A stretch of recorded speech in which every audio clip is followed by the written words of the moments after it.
Medigap, Medicare Supplement, Medicare Supplemental, three terms that mean the same thing. I'm going to give you the update for 2022 starting now.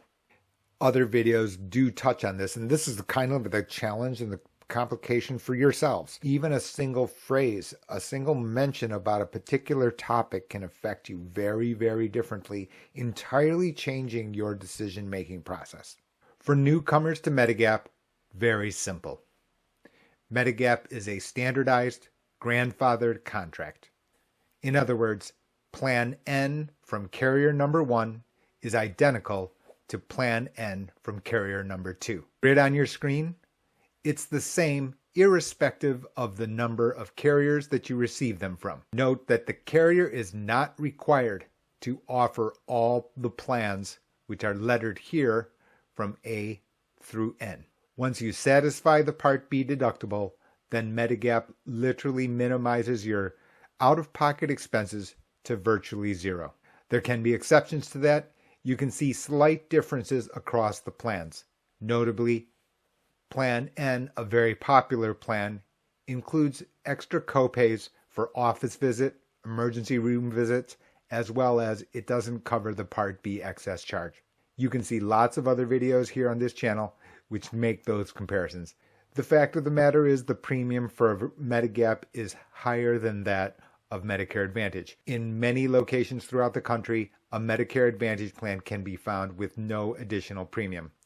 You do need to be enrolled in Part A and Part B. Let's talk about price increases, meaning the rates at which premiums will increase over time. The price increases are inevitable. The carrier has the right to increase prices based on what they think the projection of claims and the cost of covering those claims to be. That said, the carriers have to use 80% of all premiums received on claims. This is called the medical loss ratio rule, MLR. Carrier needs to prove this to the state in which they're offering the Medigap plan. Again, no shortcut here. These are in stone. So the idea that the carrier number 3 is going to randomly jack up rates by some unreasonable amount is just not likely. That doesn't necessarily mean that it's that pleasant to see that your price has increased by X% in a year. What I am saying is the path at which they receive that answer, that you got that premium increase, isn't as random as you may believe. There's a third thing, and it does relate back to the fact that Medicare Advantage has become this much more popular through time. As mentioned in other videos, Medicare Advantage almost half the market, very likely to exceed that very soon. As a result, you have to think that this is creating competitive pressure on existing Medigap carriers. Can the carrier change the language and coverage? The answer is no, period. They cannot change the language. Can they increase your premiums as a result of your specific claims history? No. Again, not possible, not allowed. Period. These are indisputable. No question about it. One reason Medigap is very popular is because of your access to healthcare providers. Medigap has no network. That means you can take your Medigap card to any healthcare provider that accepts federal Medicare. They will accept your Medigap plan. One of the long list of reasons that I don't suggest getting insurance advice from a healthcare provider is that sometimes there are errors, in which case even billing offices mistake the identity, the look and feel of your Medigap card and presume it to be Medicare Advantage. I've even had to personally resolve a situation where the billing office manager, billing office person said, "We don't accept this card." The medical office billing person misidentified the card as if it were a Medicare Advantage policy. The simple reason is that certain carriers offer both Medigap and Medicare Advantage. In fact, in your location, that is likely the case. I frequently get asked, since the plans are all the same from carrier to carrier, do I simply choose the cheapest carrier? Before I answer that directly, let me just say that actually you getting the price transparency, meaning that you getting the accurate, most competitive price across carriers, is not that easy for everyday consumers to locate. If you call the 1-800 number from a carrier, that carrier isn't going to be able to share the premiums charged by other carriers for the same plan. And of course, that carrier is motivated to have you enroll in their plan. The issue is that household discount is not a standardized definition. And what I mean by that is that what a household discount means to carrier number one may or may not be the same as household discount at carrier number two. Blah, blah, blah, I can't talk. I've only had to hit re-record like 100 times anyway. So anyway, in addition to that, the degree of household discount can vary from state to state, carrier to carrier. So you can't call your sister 2 states over and say we got a household discount of X% from carrier 1. The reason is that same carrier 2 states away may have a different household discount percentage. In addition to that, carrier number 2 may define what household discount is entirely differently. For paid subscribers to Jay's Corner, the link below, you get a free look at the entire market. And by the way, no intrusive calls. In addition to that, we're not going to send out any contact information to any other party. So now that we've got a set of prices and carriers, do I still choose the cheapest carrier? The fact of the answer is no. I'm not going to tell you that you pay $40 extra per month, $480 a year for carrier number 2 if carrier number 1 is that much cheaper and if all else is equal. Of course, I slid in the if all else is equal intentionally. And the reason is that these carriers can have different ways that they are increasing Medigap premiums. Is it easy for you to just look at historical data, which does exist, to be able to compare the different rates of change and be able to use that as your basis?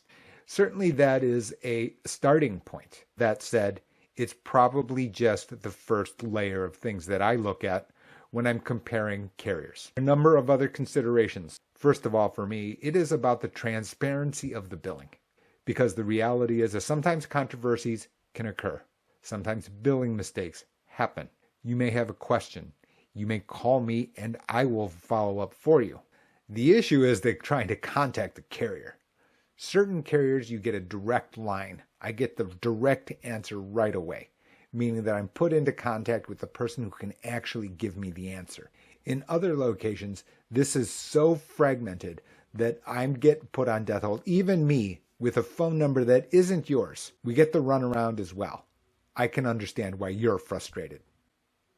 So you can understand, in a world where the premiums are that competitive, I literally can find you a price tie in certain locations. I'm simply steering us clear of those carriers which are going to give us administrative problems in the backdrop. There are other reasons to choose one carrier versus the other. And some of it does relate to Medicare Advantage, which is that the competitive pressure being applied by Medicare Advantage is so tough that, in fact, even Medigap carriers are starting to add further discounts as well as access to dental and vision at price points that do not exist in the private market. Medigap alone doesn't include dental and vision.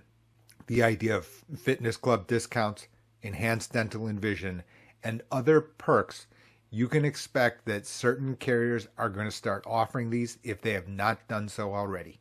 Kind of like a very, very popular topic here on YouTube, which is the comparison of Plan G to Plan N. We can have some, pontificating of whether or not Plan G is going to be weaker as a result of the fact that you can have a special enrollment period, meaning no medical underwriting, right into Plan G, and you cannot have that into Plan N. Those are true. But the fact of the matter, those 3 other matters that I just spoke about together have limited the increase in premium of Plan G to be equivalent to Plan N, and I have seen Plan G as lower premium increases on a percentage basis than in Plan N. You can go to my other descriptions, other videos to discussing Plan F, Plan G, Plan N here on the channel. The point of the videos here, not only here on Maximize Your Medicare channel, but also on Jay's Corner, is actually about the information so that actually the basis of your understanding is correct. Because we can't control what happens to the competitive market. We can't control, right, the inflation rate of healthcare costs in the United States. You and I are not going to control that. What we can control is our knowledge about how the instruments actually work and how they will likely respond as a result. That's the entirety. It's why you need to watch multiple videos, because you'll hear that I'm really not talking about a specific dollar price, right? $101 for Plan G versus $90 for Plan N. I do deconstruct the math, but more importantly than that is the idea of how to actually look through the lens to be able to compare. It is kind of complicated. You do get my empathy. There are prettier people than me. There are nicer people than me. There are people without my nasal Midwest voice. Maybe you can use a voice modulator and cover up the screen and listen to my examples anyway. Pretty sure the principles are right. Thanks for joining. Hope you've liked today's video. Be sure to like and subscribe. I can't say this enough. The channel is done as what I expected it to do. That said, that leaves the great majority of 63 million people who are Medicare beneficiaries still lost.